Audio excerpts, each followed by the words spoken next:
Hello students, I am Hardik Sheta from Saraswat international academy Vapi.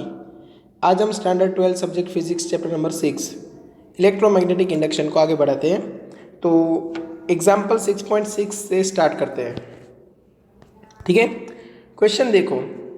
A metallic rod of 1 metre length is rotated with a frequency of 50 revolution per second. मतलब यहाँ पे आपको angular frequency दी हुई है। ठीक है, तो जो डिटेल है वो हम लिखते जाते हैं। ये रोड है और उसकी ये लेंथ है। अब देखो, ये अगर सर्कुलर पाथ पे अगर रोटेट कर रहा है तो ये जो लेंथ है वो बन जाएगी रेडियस। ठीक है ना, तो मैं क्या करता हूँ, radius is equal to length ले लेता हूँ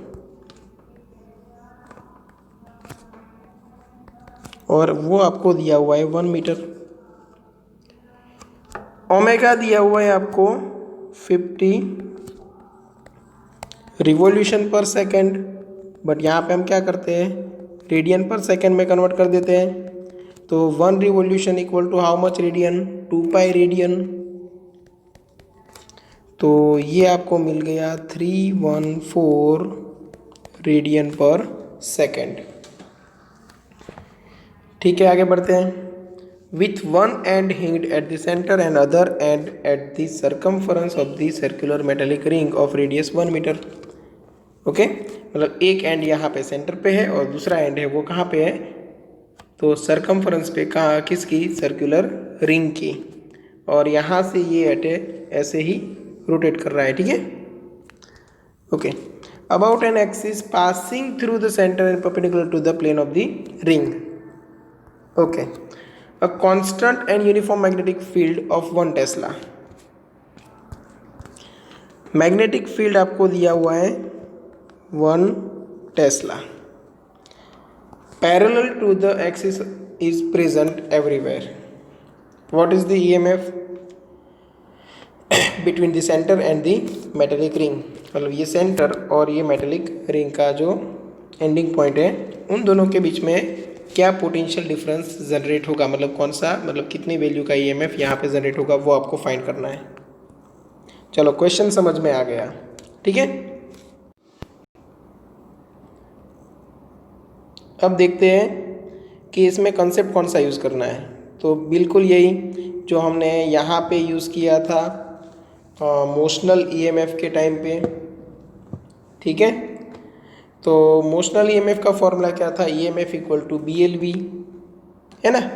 तो यहाँ पे हम फॉर्मूला ये यूज़ कर सकते हैं, EMF equal to BLV। But इसमें प्रॉब्लम क्या है समझो। तो मैग्नेटिक फील्ड हर एक जगह पे कांस्टेंट है, लेंथ हमें दी हुई है, वेलोसिटी का प्रॉब्लम रहेगा। क्यों, समझो कि आपको एंगुलर फ्रीक्वेंसी कांस्टेंट दी है, मतलब ये पर सेकेंड इतना रेडियन रोटेट होता है, पर सेकेंड 50 रिवॉल्यूशंस होते हैं। अब पर सेकेंड 50 रिवॉल्यूशंस होते हैं तो रोड के ऊपर अगर मैं कोई 2 लेंथ ले लूँ, सपोज छोटी छोटी मैं 2 लेंथ सिलेक्ट करूँ, एक यहाँ पे एक यहाँ पे, तो जो ये वाली लेंथ है वो इतना सर्कल कंप्लीट करेगी, उतने ही टाइम में ये वाली लेंथ ज़्यादा रेडियस बनाएगी। मतलब क्या हुआ कि ये वाले पार्ट की वेलोसिटी कम है, स्पीड कम रहेगी, क्योंकि टाइम सेम लगता है, सर्कल छोटा बन रहा है, मतलब डिस्टेंस जो कवर हो रहा है वो थोड़ा कम है। और ये जो पार्ट है उसके लिए स्पीड ज़्यादा है, क्योंकि सेम टाइम में ज़्यादा डिस्टेंस ट्रैवल हो रहा है। देखो, तो मतलब क्या हुआ कि जैसे जैसे आप ये सेंटर से दूर जाते जाओ, वैसे वैसे वेलोसिटी इंक्रीज हो रही है, रेडियस इंक्रीज हो रही है। तो ईएमएफ की वैल्यू भी ग्रेजुअली इंक्रीज हो रही है। ठीक है ना, मतलब ईएमएफ में यहाँ पे आप बोल सकते हो कंटिन्यूस चेंज है। और जब भी बात आती है कंटिन्यूस चेंज की, तो हम इंटीग्रेशन या तो डिफरेंशिएशन की हेल्प लेते हैं, तो यहाँ पे भी लेनी पड़ेगी, है ना। कोई भी क्वेश्चन स्टार्ट करो पहले पता तो चलना चाहिए कि इंटीग्रेशन का यूज़ करना है या नहीं करना है, ठीक है। तो एक चीज़ याद रखो, आपको जो क्वांटिटी फाइंड करने के लिए बोला गया है वो क्वांटिटी है, उसका जो इक्वेशन बन रहा है वो इक्वेशन में हर एक चीज़ें कांस्टेंट है या नहीं। अगर कोई एक चीज़ ग्रेजुअली चेंज हो रही है, कंटिन्यूसली चेंज हो रही है, इसका मतलब समझ लेना है आपको छोटे छोटे सैंपल के लिए पहले ईएमएफ फाइंड करना है और उसके बाद सभी सैंपल्स का इंटीग्रेशन करना है, ठीक है। चलो, तो मैं वेलोसिटी है वो कंटिन्यूसली चेंज हो रही है, तो वेलोसिटी कोई छोटे से पार्ट के लिए मैं कंसीडर कर सकता हूँ कि ऑलमोस्ट कांस्टेंट हो सकती है। मतलब मैं यहाँ पे इतना छोटा सा सैंपल ले रहा हूँ, देखो, और ये जो छोटा सा सैंपल है उसकी लेंथ में सिलेक्ट कर रहा हूँ dx। अब वेरी स्मॉल मतलब नियरली इक्वल टू 0, उतनी स्मॉल लेंथ है तो फिर मैं बोल सकता हूँ कि यहाँ पे सभी पार्टिकल है उसके लिए स्पीड कांस्टेंट होगी, ठीक है। और यहाँ से यहाँ तक का जो डिस्टेंस है, मतलब वो सैंपल है उसकी पोजीशन भी मुझे पता होनी चाहिए। तो वो सेंटर से सपोज x डिस्टेंस पे है, तो अभी देखो मेरा काम आसान हो गया। कैसे? अब मुझे करना क्या है, EMF produced across dx length find करना है ना। बाकी सब भूल जाओ, बाकी सब टेंशन मत लो, सिर्फ ये dx लेंथ के लिए EMF फाइंड कर लो। और वो छोटा सा EMF होगा तो DE इज इक्वल टू आपको क्या मिलेगा, B। चलो, लेंथ क्या रहेगी, dx, और वेलोसिटी उसकी सपोज हम मान लेते हैं वेलोसिटी फॉर x पोजीशन। अब देखो यहाँ पे small EMF DE is equal to B, length है उसकी dx, और वेलोसिटी हम क्या लेते हैं, तो V equal to R omega, velocity equal to radius into omega. तो यहाँ पे हम लेंगे रेडियस क्या बनेगी, x, और ओमेगा तो है ही x रेडियस। कैसे? क्योंकि ये जो dx है वो इतने सर्कल में वो रोटेट होने वाला है, तो ये सर्कल की रेडियस क्या बन गई, x। इंटीग्रेटिंग बोथ साइड,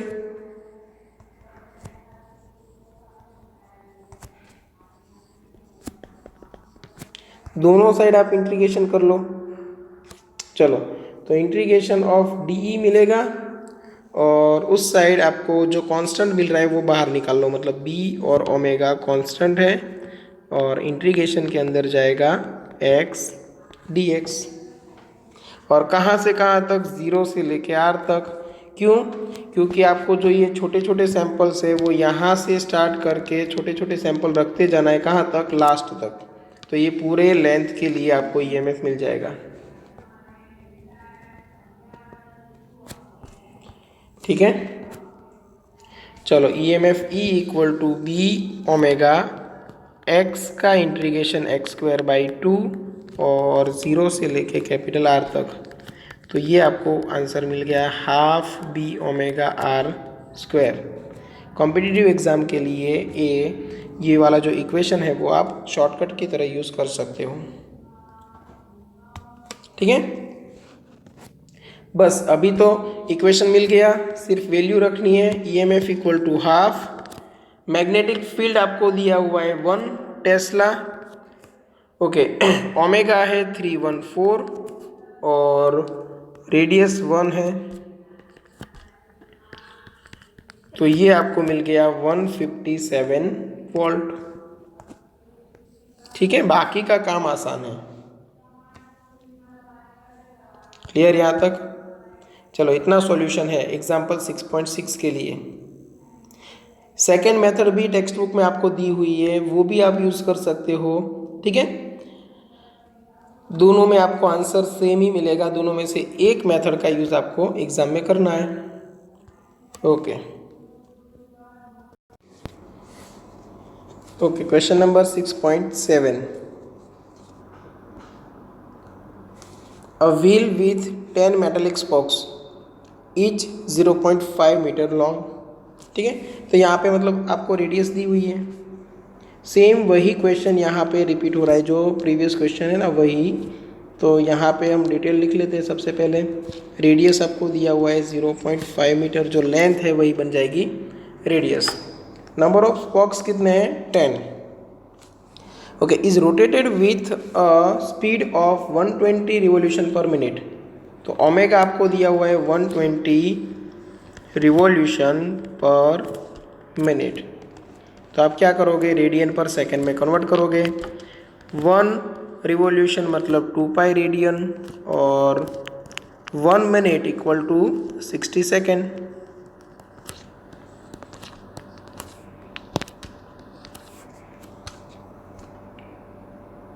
ठीक है, तो ये बन गया 4 पाई रेडियन पर सेकेंड। चलो ओमेगा मिल गया। अभी in a plane normal to horizontal component of earth magnetic field H E equal to 0.4 gauss, मतलब वही बन गया यहाँ पे मैग्नेटिक फील्ड कितना है 0.4 gauss. 1 gauss equal to 10 to power -4 tesla. ठीक है। Okay, what is the induced EMF between the axle and the rim of the wheel. Axle और रिम के बीच में कितना ईएमएफ प्रोड्यूस होगा। ठीक है, तो यहाँ पे नंबर ऑफ स्पोक्स आपको 10 दिए हुए हैं, मतलब स्ट्रक्चर कुछ ऐसा है। ये रिम है और 2 ऐसे देखो, तो ये हो गया 2, 4, 6, 8, सपोज यहाँ पे एक लगा देता हूँ 10 स्पोक्स है। ठीक है, अब ईएमएफ जो प्रोड्यूस होगा वो ये पॉइंट और ये पॉइंट के बीच में। सेम वे देखो, ये पॉइंट O है सपोज, और ये A है, यहाँ पे जो है B है, यहाँ पे जो है C है, यहाँ पे जो है D है। तो सभी का ईएमएफ हम फाइंड कर रहे हैं विथ O, सभी पॉइंट का ईएमएफ फाइंड कर रहे हैं विथ O। मतलब क्या हुआ कि यहाँ पे अगर इलेक्ट्रिकली आप देखो तो ये स्पोक, ये स्पोक, ये स्पोक, सबसे बनने वाली जो बैटरीज है वो सभी पैरेलल में है। अब पैरेलल में है तो ईएमएफ सेम रहेगा, तो मतलब यहाँ पे नंबर ऑफ स्पोक्स का कोई काम ही नहीं है, ईएमएफ आपको सेम मिलने वाला है। तो डायरेक्ट में फॉर्मूला अप्लाई कर दो जो हमने पहले डिराइव किया था। तो यहाँ से मैं सॉल्यूशन स्टार्ट कर रहा हूँ। EMF equal to half B omega R square, सभी वैल्यूज़ रख दो। देखो बी आपके पास है, ओमेगा है, आर है, सभी वैल्यूज़ रख दो, आपको आंसर मिल जाएगा। क्लियर। तो यहाँ पे नंबर ऑफ स्पोक्स का कोई काम नहीं है, क्योंकि सभी स्पोक्स एक दूसरे से पैरेलल में हैं, तो वोल्टेज पैरेलल में सेम रहता है। ठीक है, सभी वैल्यूज़ आपको रख दो। यहाँ पे आपको आंसर मिल जाएगा approximate 6.28 into 10 to power -5 volt.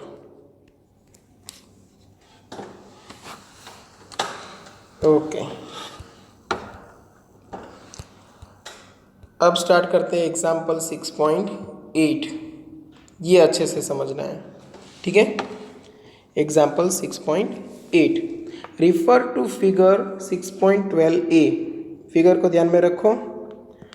The arm P Q of the rectangular conductor is moved from x equal to 0। देखो ये जो पी क्यू आर्म है यहाँ पे आपको दिख रहा है, वो इनिशियली यहाँ पे था, ऐसा समझो।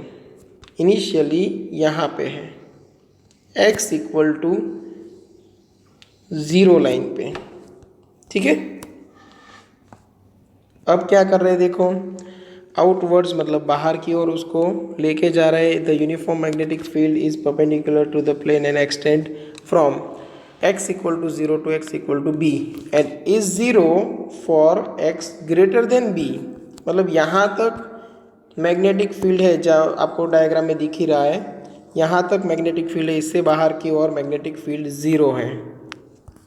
x इक्वल टू बी तक है, अगर x ग्रेटर देन b हुआ तो मैग्नेटिक फील्ड बनेगा 0। Okay, only the arm P Q possesses substantial resistance small R. ये जो पी क्यू आर्म है उसके पास ही रेजिस्टेंस है स्मॉल आर। ठीक है, consider the situation when the arm PQ is pulled out from x equal to 0 to x equal to 2b and is then moved back to x equal to 0। समझो हाँ, ये जो एक arm है ना वो मैं यहाँ पे एक ड्रॉ कर देता हूँ। एक काम करते हैं,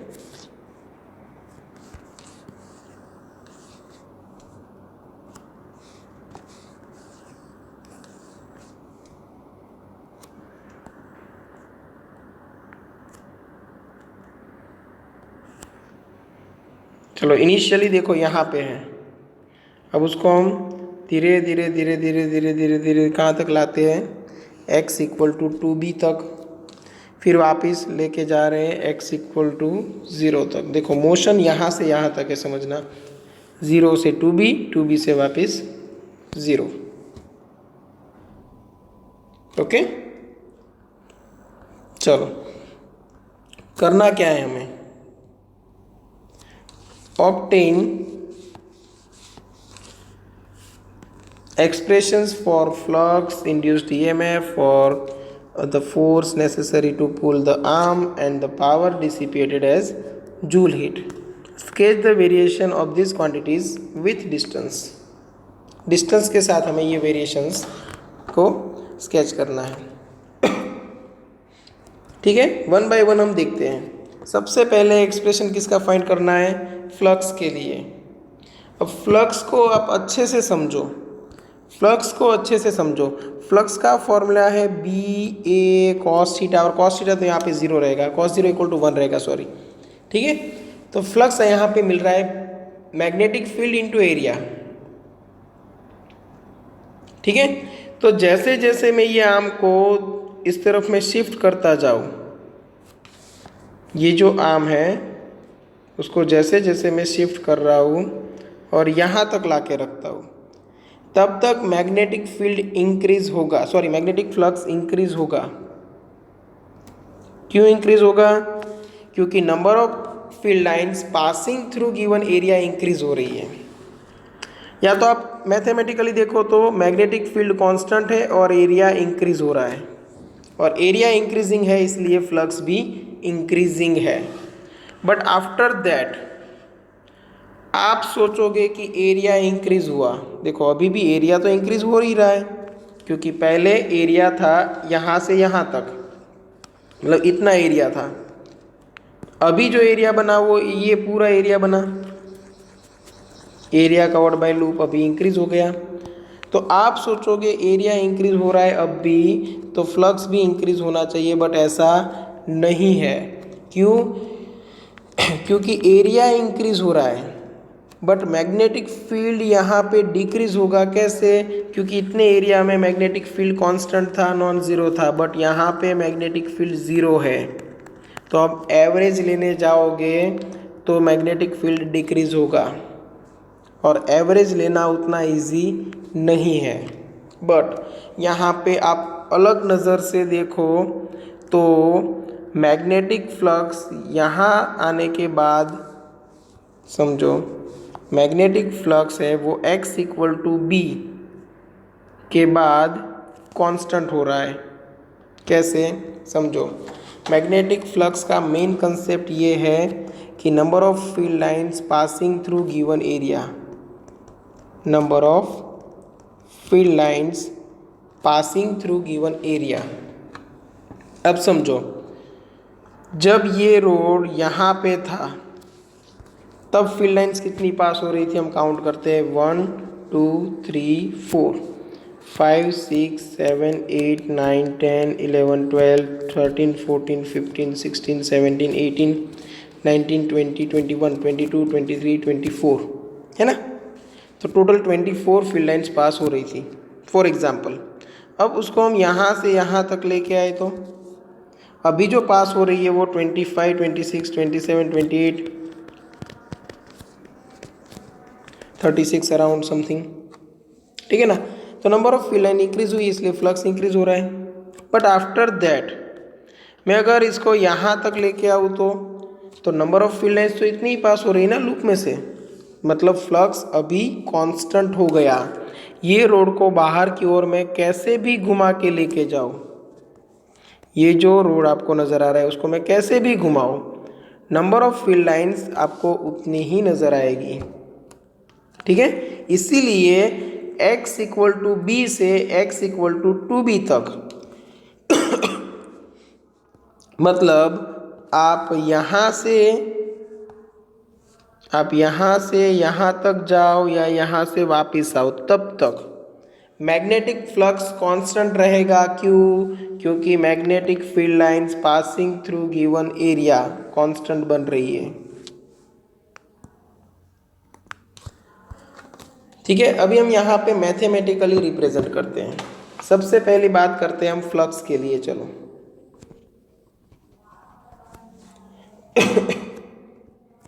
तो फ्लक्स के लिए फ्लक्स का फॉर्मूला आएगा बी एल इंटू एक्स। जैसे जैसे आप डिस्टेंस इंक्रीज करोगे वैसे वैसे फ्लक्स इंक्रीज होगा, बट कब तक? x equal to 0 to x equal to B तक, है ना, तब तक फ्लक्स इंक्रीज होगा क्योंकि number of field lines increase होगी। बट आफ्टर दैट जैसे ही हम बाहर निकल गए number of field lines constant हो जाएगी। फिर आप यहाँ तक रोड को लेके आओ या यहाँ तक लेके आओ, है ना, पास होने वाली फील्ड लाइन से जो क्लोज लूप में से वो इतनी ही रहेगी। ठीक है, तो यहाँ पे हम लिमिट लगा देते हैं 0 लेस देन और equal to x less than b। Okay, और फ्लक्स है वो बी एल इंटू, चलो यहाँ पे जब आप यहाँ तक पहुँच गए तब फ्लक्स कांस्टेंट हो गया और कितना होगा? ये पोजीशन पे जितना था उतना ही रहेगा, ये पोजीशन पे जितना फ्लक्स है उतना ये हर एक पोजीशन पे रहेगा, रिटर्न आओ तब भी हर एक पोजीशन पे रहेगा, फ्लक्स चेंज नहीं होगा। तो एरिया क्या लेंगे हम? ये लेंथ और ये ब्रेथ, तो x इक्वल टू बी ले लेंगे। तब यहाँ पे l इंटू क्या करना है? Small b, for b less than और equal to x less than 2b। तो फ्लक्स का ग्राफ भी आपको कुछ ऐसा ही मिलेगा। देखो यहाँ पे फ्लक्स का ग्राफ आपको ड्रॉ करके दिया हुआ है। तो देखो ये जो है ना 0 से b है, मतलब फॉरवर्ड डायरेक्शन। फिर आप आगे बढ़ते हो b से लेके 2b, मतलब यहाँ से देखो 4 हिस्सों में ये मोशन को डिवाइड किया हुआ है। एक है 0 से b, फिर b से 2b, फिर वापस लेके आए 2b से b और b से 0। तो सेम वे यहाँ पे 4 डिवीज़न है, 0 से b, b से 2b, फिर वापस आए 2b से वापस b और b से 0। ठीक है, तो मतलब यहाँ से हाफ पोर्शन तक आप आउटवर्ड डायरेक्शन में जा रहे थे और हाफ पोर्शन में आप वापस आ रहे हो इनवर्ड डायरेक्शन में। तो यहाँ पे 0 है, यहाँ पे 2b है, यहाँ पे वापस 0 है। 0 से b जा रहे हो, 2b जा रहे हो, 2b से वापस 0 आ रहे हो। तो ये b हो गया और ये भी b। तो हमने देखा था 0 से लेके b तक फ्लक्स इंक्रीज होता था। ये देखो फॉर्मूला, 0 से लेके b तक फ्लक्स इंक्रीज हो रहा है और b से लेके 0 तक डिक्रीज होगा क्योंकि डायरेक्टली प्रोपोर्शनल टू x है ना। जैसे जैसे x इंक्रीज होगा 0 टू b फ्लक्स इंक्रीज होगा, और जैसे जैसे x डिक्रीज होगा b टू 0 वैसे वैसे फ्लक्स डिक्रीज होगा। b से लेके 2b और 2b से लेके वापस b हमने डिस्कस किया था, वैसे ही फ्लक्स कांस्टेंट बनेगा, इसलिए ये हॉरिजॉन्टल लाइन आपको नज़र आ रही है। क्लियर यहाँ तक? तो फर्स्ट ग्राफ आपको समझ में आ गया विथ मैथमेटिकल इक्वेशन। अभी आगे बढ़ते हैं। चलो फ्लक्स के बाद हमें बोला गया है इंड्यूस्ड ईएमएफ। चलो ईएमएफ की बात करते हैं। ईएमएफ को भी अच्छे से समझो। जब तक फ्लक्स है वो टाइम के साथ चेंज होता है तब तक आपको ईएमएफ मिलेगा, अदरवाइज ईएमएफ बन जाएगा 0। अगर फ्लक्स कांस्टेंट बना तो ईएमएफ बन जाएगा 0। ठीक है, तो चलो ईएमएफ का फॉर्मूला क्या है? ईएमएफ का फॉर्मूला है minus D phi by D T, है ना।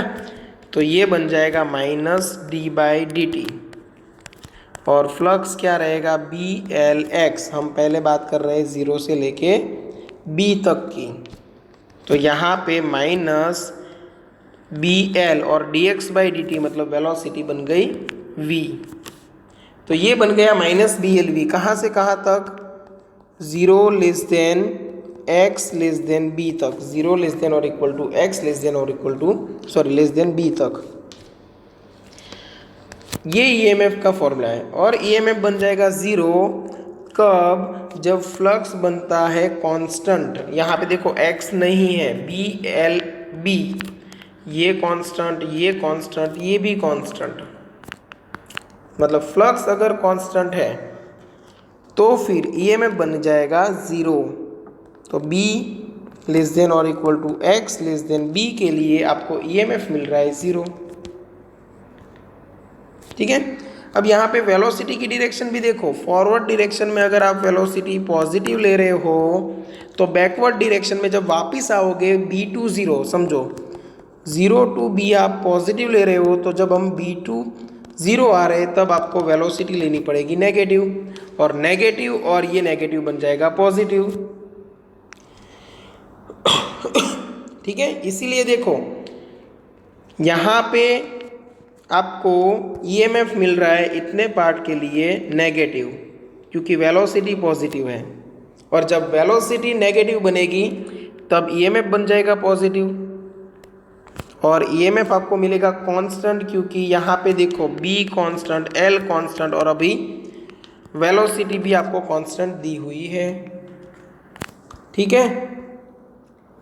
तो कांस्टेंट है इसलिए हॉरिजॉन्टल लाइन, यहाँ पे भी कांस्टेंट है इसलिए हॉरिजॉन्टल लाइन, और सडनली 0 हो जाएगी लाइन। क्यों? क्योंकि जैसे ही आप मैग्नेटिक फील्ड से बाहर निकले, फ्लक्स कांस्टेंट हो गया, फ्लक्स कांस्टेंट हो गया, तो ये b से टू b और टू b इतने पार्ट में फ्लक्स कांस्टेंट, तो EMF equal to minus D phi by D T, constant value का डिफ्रेंसिएशन बन जाएगा 0। तो जहाँ तक फ्लक्स चेंज नहीं हो रहा है वहाँ पे ईएमएफ आएगा 0। चलो ये क्लियर है। तो ईएमएफ की भी बात हो गई। अब बात करते हैं थर्ड पार्ट। आपको बोला गया है फोर्स के लिए। देखो यहाँ पे the force necessary to pull the arm.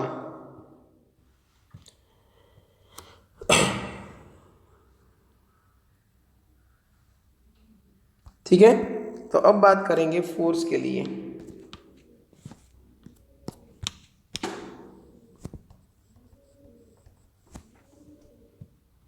चलो, तो फोर्स का फॉर्मूला क्या है? फोर्स का फॉर्मूला है B square L square V divide by R. तो यहाँ पे मैं एफ ले लेता हूँ, B square L square V divide by R. R क्या है? रेजिस्टेंस, जो हमने पहले डिराइव किया हुआ है। तो ये 0 less than X less than B के लिए। ठीक है। जैसे ही हम बाहर निकले, देखो अभी ये फोर्स का जो मेन फॉर्मूला है वो क्या है? वो है आई एल बी। फोर्स का जो मेन फॉर्मूला है वो क्या है? I L B. और आई क्या था? बी एल बी, मतलब E M F divide by resistance. ठीक है। तो मेन किसके ऊपर डिपेंडेड है? ईएमएफ, सॉरी इलेक्ट्रिक करंट के ऊपर। और इलेक्ट्रिक करंट क्या है? ईएमएफ डिवाइड बाय रेजिस्टेंस, मतलब ईएमएफ के ऊपर। अब जब ईएमएफ 0 बनेगा तब करंट भी 0 रहेगा और तब फोर्स भी 0 रहेगा। इसलिए मैं यहाँ पे लिख रहा हूँ force equal to 0 for B less than और equal to X less than 2b। ठीक है। और उसके पीछे यहाँ पे हम रीज़न लिखते हैं कि फोर्स इक्वल टू ईएमएफ, समझना, force equal to I L B और equal to EMF divide by resistance into L into B. अब जहाँ पे ईएमएफ ज़ीरो वहाँ पे फोर्स ज़ीरो, ईएमएफ यहाँ पे ज़ीरो था तो उतने पोर्शन के लिए फोर्स भी रहेगा ज़ीरो। इसीलिए देखो यहाँ पे फोर्स की बात जब आई तब हमने यहाँ पे इतने पार्ट में नेगेटिव लिया क्योंकि वेलोसिटी की साइन थी वो पॉजिटिव थी। ठीक है, और यहाँ पे हमने फोर्स पॉजिटिव लिया। ठीक है, चलो यहाँ तक क्लियर होगा। क्योंकि हमें जो फोर्स लगाना है वो एक्चुअल फोर्स से ऑपोजिट डायरेक्शन में लगाना है। ये तो था मैग्नेटिक फोर्स, और मैग्नेटिक फोर्स से ऑपोजिट डायरेक्शन में हमें फोर्स लगाना है। तो जब यहाँ पे फोर्स आपको मिलेगा पॉजिटिव तो हमारा फोर्स आएगा नेगेटिव। जब यहाँ पे वेलोसिटी नेगेटिव बनेगी तब ये फोर्स बनेगा नेगेटिव। ये तो मैग्नेटिक फोर्स है, उससे ऑपोजिट डायरेक्शन में आपको फोर्स लगाना है, इसलिए यहाँ पे फोर्स बन गया पॉजिटिव। और between B to B and back to B, मतलब टू बी से लेके वापस बी, तब तक आपको फोर्स मिलेगा वो ज़ीरो मिलेगा। ये बात हो गई फोर्स की। अब बात करनी है हमें power dissipated as joule heat. तो अब बात करते हैं पावर की।